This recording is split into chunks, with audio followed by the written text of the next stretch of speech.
Good morning, video number 2 for the day. All right, so we reviewed 11.1. Okay, this is where we're starting to use rational exponents, right? Rational exponents. Remember, this just means fractional exponents, where the numerator is the exponent used on this base, and the denominator is the root. Okay, so let's review some of our exponent rules that we've been using forever, guys, for integer exponents, right? Which is what we're showing you here, right? If we multiply two things together that have the same base, we simply add the exponents. If we raise a power to a power, we multiply the exponents, right? If we have a quotient inside the parentheses, and let's refresh, the exponent only affects the thing it touches unless it touches a parentheses, and then it affects everything on the inside, right? So that means it is applied to both the numerator and the denominator, okay? And then we can simplify if we have actual numbers, right? Not variables. Here, the 2 affects everything inside. Now it's a product, right? So that is applied to both of those. And then if we have a ratio of two terms with the same base, a quotient, right? We subtract those exponents. So that's what we're going to be working with today. So let's look at these when we apply them to rational exponents, right? To multiply powers with the same base, you add the exponents. Got to watch now, because we're going to be adding fractions. Might have to find common denominator, right? Same thing here. If we have a quotient with the same base, we subtract the exponents. And then if we raise a power to a power, we multiply the exponents. So let's look at some examples. So notice we have the same power. When you're doing these things, so back up. Notice if 12 is the base here, it doesn't change. The base doesn't change when we add these exponents.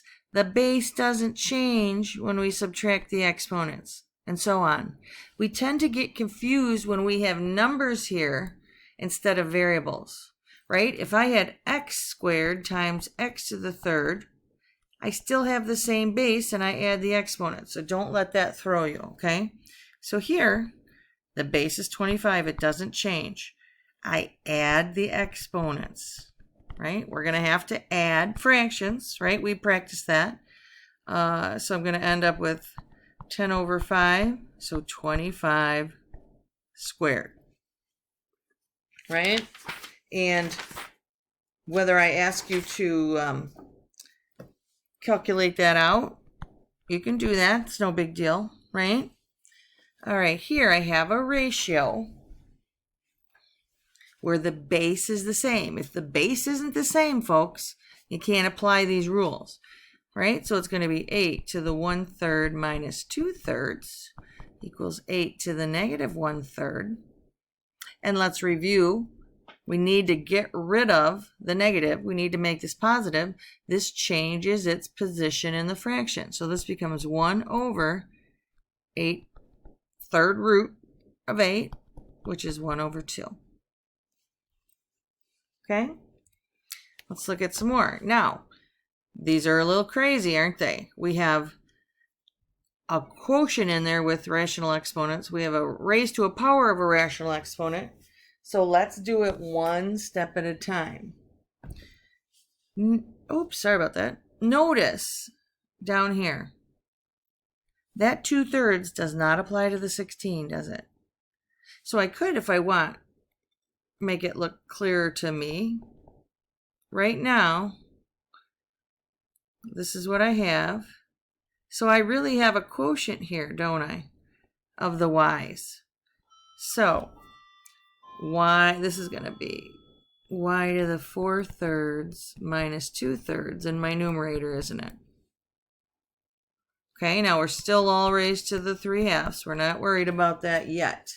We're taking it one step at a time. So y to the 2/3 over 16 to the 3/2, right? This just came from subtraction. All right, now I have a power of a quotient inside, so this affects both of those. So that's y to the 2/3 raised to the 3/2 over 16 raised to the 3/2, right? All right, well, 2/3 times 3/2 is simply 1, isn't it? 16 to the 3/2 would be, I can take the square root of 16 is 4. 4 to the 3rd is 64. There's my answer. Okay. Now, here we have a product. So this applies to each piece in there, right? So 27 to the 2/3 times x to the 3/4 raised to the 2/3. All right. Let's work on we got 27, I'll leave this here for a second, times x to the 3/4 times 2/3, right? So that's x to the 2/4, which is 1/2. All right, so we got x to the 1/2. Now, 27, let's look at that for a second. I could do 27,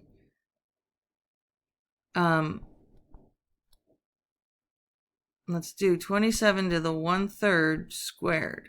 Right? That's the same thing. Well, the third root of 27, 3 times 3 is 9 times 3 is 27. That's 3 squared, x to the 1/2, 9x to the 1/2. Okay. Okay, let's see what we have next. Now, we're looking at radicals. We're going to simplify. So let's go back. Remember when we had something like this? All right, we said, well, I'll put a little 2 here because we were working with square roots. Well, that was the same as 2 square root of 4 times square root of 3, right? Square root of 4 is 2 times square root of 3. Remember, we don't have to write the square root, but I'm just pointing it out. So that's what we're doing here. We're going to try to find, here we were looking for a perfect square, right? Over here, if I have third roots, I'm looking for a perfect third root, aren't I? So there's a few different ways to do it. We want to solve these using the property of exponents. So we're going to start by putting them into rational exponents. So I have x, that's all by itself, isn't it? Then this 2y, the whole thing is raised to the 1/3, isn't it? And over here, this whole thing, 4x squared y squared, is raised to the 1/3. Okay, make sure you're comfortable with that. You agree with that, right? Now, notice this is 1/3, this is 1/3. They're all to the 1/3. I can actually squish those together and say, all right, that's the same as 2 times y times 4x squared y squared, all to the 1/3. Well, isn't there opportunity to simplify in here? Yeah, 2 times 4 is 8. I got an x squared, and I actually have a y to the 3rd, don't I? All right. Well, now, this 1/3 can be applied to everything in there. Now, don't forget, my x is going along for the ride, guys. I don't want to forget about it.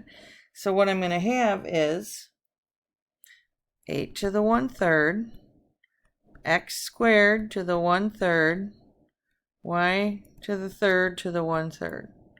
Okay, got an x. 8 to the 1/3, the cube root of 8 is 2. Now I have x to the 2/3, then I have y to the 1st power, right? So what we can do then is, I have an x to the 1, and I have an x to the 2/3. I multiply those, adding the exponents. So I'm going to bring the 2 down, and I'm going to have x to the 5/3 y. All right, so that would be my answer there.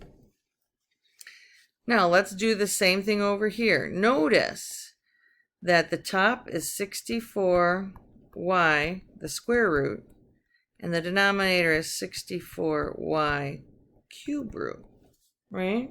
So if I apply the exponents to everything inside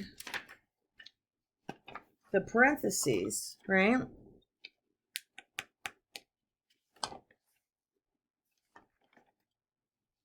We're going to get something like this. 64 to the 1/2 y to the 1/2. Okay. 64 to the 1/3 y to the 1/3.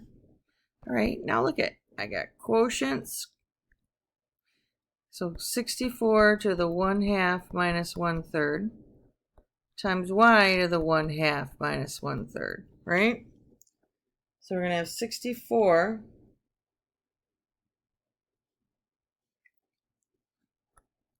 1/2 minus 1/3. 1/2 is, I'll do it over here. 1/2 minus 1/3. 1/2 is 3/6 minus 2/6. 1/6 y to the 1/6. Now what's interesting is 64 is 2 to the 6. 2 times 2 is 4. 2 times 2 is 4, times 2 is 8, times 2 is 16, times 2 is 32, times 2 is 64. So my answer here is 2 y to the 1/6. Okay? So we cannot lose things here, guys. This is important. We have to be really careful not to lose anything. Okay? So we have to be very careful not to lose anything. It can be a little bit tedious. All right, so let's try some and see if we can get to these answers. All right, so I'm going to rewrite these. X to the 1/3, that's the numerator. And this one is going to be x to the 2/3. Is that right? X squared to the 3rd power. Ah. All right, so x, oops, I wrote that wrong. I'm sorry, guys. That's x to the 3rd power over 2, isn't it? All right, so x to the 3/2 minus 2/3. So let's come down here and find our common denominator. It's going to be 6. 2 times 3 is 6. 3 times 3 is 9. 3 times 2 is 6. And that's how they get x to the 5/6. Okay? Now, let's try this one. This is 16 to the 3/6, isn't it? And this is 4 to the 6/4. And this is 8 squared over 3. Now, here's something we haven't done. What we want to try to do is get the bases to be the same. Well, let's see. All of these, so 16 can be written with a base of 2, right? This is going to be 2 to the, 2 to the 4th. Whoops, 2 times 2 is 4, times 2 is 8, times 2 is 16. All right. 4 obviously is 2 squared, and 8 obviously is 2 to the 3rd. We want to get the same base. Otherwise, we can't combine these things. So I'm going to rewrite 16 as 2 to the 4th to the 3/6. 4 is 2 squared to the 6/4. And 8 is 2 to the 3rd to the 2/3. All right. So 2, if I do this, 12/6 is 2, right? Times 2, let's see, 1, 2, 6/2 is 3. Times 2, so this is 2 plus 2 is 4, 5, 6, 7. 2 to the 7. Well, I know 2 to the 6th. In our other problem, 2 to the 6th was 64. 2 to the 7th is 64 times 2, which is 128. Oh, thank goodness it worked, right? All right. So you guys can stop and rewatch this video as many times as you want to help you out, okay? Now, it says we're going to practice now simplifying radicals using the property of nth roots. Meaning we're going to use radicals now to simplify radicals. Okay? So there were things that we've talked about before where if I have a product under here, like they're using 16, right? That can be written, same root, right? 3rd root of 8 times the 3rd root of 2. You're trying to get, in this case, a perfect cube, aren't you? When you break up this number into its factors, you're looking for a perfect whatever root. So that